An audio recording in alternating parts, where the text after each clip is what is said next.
Walk స్వాతంత్రము లేదంటే పత్రికా స్వేచ్ఛకు సంబంధించి సుప్రీంకోర్టు జడ్జిల ధర్మాసనం అంటే Justice B V Nagarathna K V Viswanathan గారు ఒక అద్భుతమైనటువంటి బ్యాలెన్స్డ్ సూచనలు చేశారు. పౌరులు తమ వ్యక్తిగత స్వేచ్ఛని ఎందుకు నియంత్రించుకోలేరు? సోదరభావంతోనే కదా సమాజంలో ప్రశాంతంగా బతకగలిగేది అని. ఆ వాక్ స్వాతంత్రం కావచ్చు, వ్యవహార శైలి కావచ్చు. ఇప్పుడు నేను ఇక్కడ ఈ పార్కులో కూర్చొని మాట్లాడుతున్నానంటే నేను ఎవరికి స్వేచ్ఛకి భంగం కలిగించకుండా, ఇంకొకటి వచ్చి సిగరెట్ తాగుతున్నాడంటే నేను చెప్పగలిగి ఉండాలి నువ్వు ఇక్కడ తాగవద్దు అని. లేదు, వాడి అంతటా వాడు నియంత్రించుకోగలిగి ఉండాలి మన అభ్యంతరాలు. ఇదే విషయాన్ని కోర్టు కూడా చెప్తుంది. ఏమని? వాక్ స్వాతంత్రపు హక్కుని రాష్ట్రాలు కాపాడాలి. అంత మాత్రం చేత శర్మిష్ట ఇన్ఫ్లుయెన్సర్ కేసులో ఈ రకమైన సూచనలు చేసిందన్నమాట ధర్మాసనం. అసలు ఒక వ్యక్తి మీద ఇన్ని ఎఫ్ఐఆర్లు ఎందుకు పెడుతున్నారు? ఇది అవసరమా? ఎందుకు చేస్తున్నారు?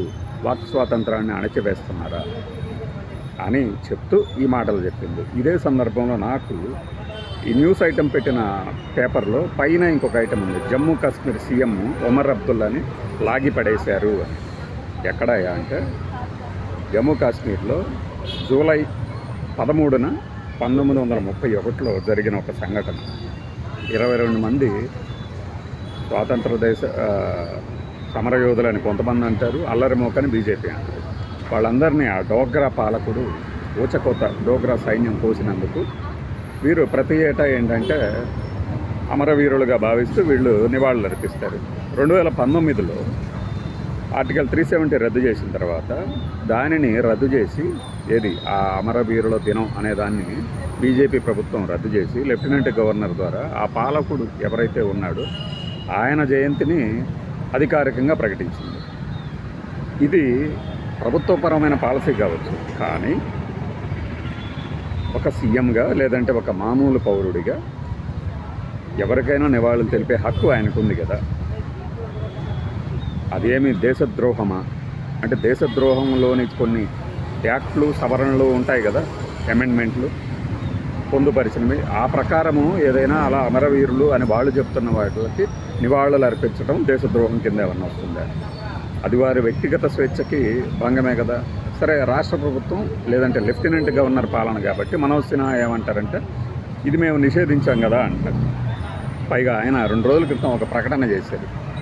అది పెహల్గాం దాడి ఇంటెలిజెన్స్ వైఫల్యమే. ఇది సరిగ్గా వినండి. పెహల్గాం దాడి ఇంటెలిజెన్స్ వైఫల్యమే, దానికి నేనే బాధ్యత అని. అంటే ఆయన ఏం చెప్పదలిచాడు? అది జరిగిన 3 నెలల తర్వాత ఇదంతా నా పరిధిలో జరుగుతుంది, నేను చెప్పిందే రాజ్యం అన్నట్టే కదా. ఈ రోజున ఎవరు కేంద్ర హోంమంత్రిత్వ శాఖ కానీ ప్రధానమంత్రి గారు కానీ ఇంటెలిజెన్స్ వైఫల్యాన్ని ఒప్పుకోకపోతే ఈయనొచ్చి ఒప్పుకున్నాడు, ఇంటెలిజెన్స్ వైఫల్యమే, ఇది నా తప్పే అని చెప్తూ నిన్న వాళ్ళని ఒక సీఎంని లాగిపడేయటం అనేది ఎక్కడైనా చూసారా? అంటే లెఫ్టినెంట్ గవర్నర్ పాలన కాబట్టి ఇందుకైనా గవర్నర్ల వ్యవస్థను మనం వాడుతుంది. సుప్రీంకోర్టు చెప్పినటువంటి వ్యక్తిగత స్వేచ్ఛ, ప్రాథమిక స్వేచ్ఛ, ఇది వాక్ స్వాతంత్రపు స్వేచ్ఛ అన్నీ అక్కడ బలైపోయినట్లే కదా. ఈ 2 అంశాలని కలిపి చూడటం అనేది తప్ప ఒప్ప అనేది తర్వాత సంగతి. సుప్రీంకోర్టు గైడ్లైన్స్ కానీ రాజ్యాంగం మనకి ఇచ్చిన హక్కు కానీ, ఇప్పుడు ఈసీకి కూడా ప్రత్యేకమైన అధికారాలు ఏం లేవు, మీడియాకి ప్రత్యేకమైన హక్కులేం లేవు, అందరికీ ఉన్నవి బాధ్యతలే అని చెప్తున్నప్పుడు ఈ తరుణంలో ఒక సీఎం తాలూకు రైట్ని ఎలా కాదంటారు మీరు? అదే ఆయన హక్కు కదా వ్యక్తిగతంగా కూడా. అంటే అల్లర్లో చెలరేగే ప్రమాదం ఉందనే కోణంలో మీరు దాన్ని అడ్డుకుంటే అది ఓకే కానీ సుప్రీంకోర్టు మాత్రం నిన్న చాలా విస్పష్టంగా చెప్పిందనమాట. ఏది ఒక వ్యక్తి మీద ఇన్ని ఎఫ్ఐఆర్లు ఎందుకు? సోషల్ మీడియా ఇన్ఫ్లుయెన్సర్ల మీద, at the same time political లీడర్ల మీద. అలానే వాక్ స్వాతంత్రపు హక్కు అనేది కేవలం హక్కే కాదు, దాన్ని బాధ్యతగా కూడా వాడాలి అనేది ఈ 2 జడ్జిలు చాలా చక్కగా చెప్పారు. భవిష్యత్తులో వీళ్ళు కనుక సుప్రీంకోర్టు ప్రధాన న్యాయమూర్తులుగా కనుక ఎంపికైతే ఒకవేళ మంచి తీర్పులు వస్తాయనేది నేను అనుకుంటున్నాను. బై.